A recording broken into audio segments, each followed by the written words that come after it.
The red in Lucas's eyes wasn't the red of blood or fire. It was the glow of a warning light on a dying machine, a sharp digital crimson that seemed to vibrate within the sockets of his skull. When he looked at me, I didn't see my cousin anymore. I saw a lens. I saw a sensor. The hollow beneath the roots, which had felt like a sanctuary of mud and rot just a moment ago, suddenly felt like a coffin. The mother, she doesn't want the signal anymore, Leandro, Lucas whispered. His voice was a discordant buzz, the sound of a speaker tearing under the weight of too much volume. The mother has identified the noise. She has identified you as the source of the corruption. He reached out his gray basalt hand. I tried to flinch away, but the mud was too thick, and my own right leg had finally turned to stone, anchoring me to the earth. His fingers brushed against the side of my neck, the patch of skin where the basalt was already beginning to bloom. The sensation was no longer cold static. It was a searing, white-hot heat. I screamed, but the sound was choked off as my jaw muscles seized. Images began to flash before my eyes, but they weren't mine. They were being forced in. I saw the forest through 1,000 different angles at once. I saw the thermal signature of a rabbit 3 miles away. I saw the structural integrity of the very tree we were hiding under. And I saw my own memories, my mother's face, the taste of a summer orange, the sting of a scraped knee, being highlighted in red, marked for deletion. You are a logic error, Leandro, Lucas droned, his face inches from mine. A remainder that refuses to be rounded down. The mother is moving the decimal point. She is making you infinitesimal. Tap, tap, tap. The sound was directly above us now. The tall man was standing on the very roots that shielded us. I looked up. The gnarled, ancient wood of the tree was changing. It wasn't rotting. It was optimizing. I watched as a thick, twisted root slowly straightened itself, its bark turning into smooth, gray basalt. The curves of the wood were being forced into 90-degree angles. The moss was evaporating into a fine blue mist. The tall man's voice vibrated through the floor of our cave, a low tectonic hum. The dirt has failed you, Leandro. Even the filth of the Highlands is made of atoms, and atoms are just data. Suddenly, the tall man didn't need to reach in. He simply removed the obstacle.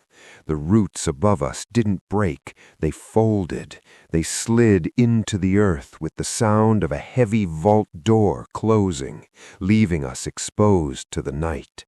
I scrambled back, dragging my heavy stone leg through the muck, but I hit something solid. The bank of the creek had turned into a wall of smooth, polished quartz. We were in a miniature Vaughn. The tall man stood at the edge, looking down at us. Behind him, the forest was a nightmare of straight lines and blue light. The trees were no longer trees. They were towers of data. The sky was a solid grid of indigo squares. He raised his long, needle-thin hand and pointed it directly at my chest. "Lucas," I choked out, my tongue feeling like a piece of dry slate in my mouth. Lucas stood up. He didn't use his hands. His body simply pivoted upward, defying gravity. He looked at the tall man, then back at me. The red in his eyes flared, blindingly bright. "The house is a dead file, Leandro," Lucas said, "but the mother has a new function for us. We are the architects of the new Highlands. We will pave the valley in silence." He stepped toward me, his basalt hand rising to meet the tall man's pointing finger. A spark of red electricity jumped between them, and I felt my consciousness begin to flatten. The world was losing its depth. I was becoming a drawing. I was becoming a line. In a last desperate act of defiance, I bit my own tongue. The taste of iron, real, warm, messy blood filled my mouth. The noise of the pain was like a grenade going off in the middle of a library. The blue grid in my vision shattered. The red glow in Lucas's eyes flickered. "I am not data," I roared, the blood spraying over my basalt chest. I lunged forward, not away from them, but at them. I grabbed Lucas's stone ankles with my one human hand and my one stone arm, and I pulled with everything I left had. I wasn't trying to save him anymore. I was trying to pull him down into the muck with me. I was trying to drown the machine in the filth of the earth. As we tumbled into the dark, freezing water of the creek, a new sound erupted from the forest. It wasn't tapping, it was a whistle, a high, mournful sound that echoed from the mountains, a sound that didn't belong to the stone or the wood. The tall man paused. He looked toward the Highlands, his white mask flickering with a sudden, jagged frequency. Something else was coming, something the mother hadn't calculated. Running with a body made of stone is not running. It is an exercise in gravity and momentum. Every time my basalt right leg hit the red clay, a jar of static electricity bolted up through my hip, rattling the base of my skull. It sounded like a sledgehammer striking a tombstone. Thud, crackle, thud. Behind me, Lucas was a puppet with tangled strings. His joints, now mostly gray mineral, screamed as they were forced to move against the mother's design. He wasn't breathing, he didn't need to, but every few steps, a puff of blue ionized dust escaped his lips, a byproduct of the friction where his stone muscles ground together. "Don't stop, boys," the old man barked from somewhere ahead. He moved through the brush with a fluid, animal grace that made me realize he wasn't just old, he was part of the terrain. He didn't avoid the thorns. The thorns seemed to pull back as he passed, as if they recognized his scent. The forest behind us was a symphony of chaos. I could hear the tall man's mechanical shriek, a sound like a high-voltage wire being dragged across a metal floor, merging with the wet, heavy sound of trees being uprooted. The Raíz Cuadrada was fighting back, but it wasn't a battle of wood and leaves, it was a battle of geometry. I saw the tall man's long white limbs slashing through the air, trying to prune the disorderly vines that were strangling him, his fingers flickering into sharp obsidian blades that sliced through the dark. "The mother is calling, Leandro," Lucas gasped, his voice vibrating through my own stone arm as I hauled him along. "I can hear the sub-routines. She's trying to remap the creek." "Let her map it," I spat, my mouth tasting like copper and dry earth. "We're going to the heights." We breached a thicket of dwarf pines and found ourselves at the base of the serra. The slope was steep, a wall of jagged rock and ancient roots that had never known the touch of a plow or a surveyor's tool. It was the broken land, where the mountains of southern Brazil showed their teeth. The old man stood by a narrow opening in the rock face, a cave mouth that smelled of damp fur and cold, unformatted stone. "In here," he commanded, his one milky eye reflecting the blue shimmer of the sky. The mother's signal can't pierce the deep granite. It's too messy for her. Too many ancient tremors, too many dead things buried in the heart of the mountain.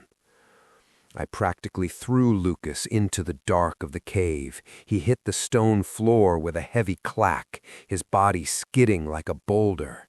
I scrambled in after him, dragging my basalt leg over the threshold. The moment we crossed into the cave, the silence changed. The hum of the Silicon Bible in my head didn't vanish, but it dampened. The blue grid in my vision began to stutter, the lines growing faint and blurry. The intense pressure in my chest, the feeling of being rendered into a new shape, eased, leaving behind an ache that felt human, an ache that felt home. I slumped against the cave wall, my chest heaving, my human hand clawing at the cool, damp rock. Who are you?" I wheezed, looking at the old man. He didn't answer immediately. He reached into his poncho and pulled out a handful of dried tobacco, stuffing it in his cheek. He looked out the cave mouth, back at the forest where the blue light was still pulsing, casting long, square shadows against the highlands. "I'm the noise in her head, boy," he said, and for the first time his voice had a trace of pity. "I'm the part of the highlands she couldn't count. They call me the Gauchon, but names don't matter much when the world is turning to basalt." He walked over to Lucas, who was curled in a fetal position, his red eyes fading back to that terrifying empty black. The old man placed a leathery hand on his gray forehead. The tall man marked him deep, placed a terminal right in his brain box. He's a walking antenna. If we don't scramble his signal, the mother will just fold the mountain to get him back. "Can you fix him?" I asked, my voice cracking.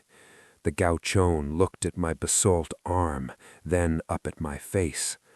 "I can't fix what's been rewritten, boy. You're both part of the Vaun now. You're the bridge between the dirt and the stone. But I can teach you how to lie to the machine." Suddenly, the ground below us groaned. It wasn't a tremor, it was a cadence. Tap, tap, tap. It was coming from the cave ceiling. The tall man hadn't followed us. He didn't have to. The cave wasn't a sanctuary. It was another floorboard.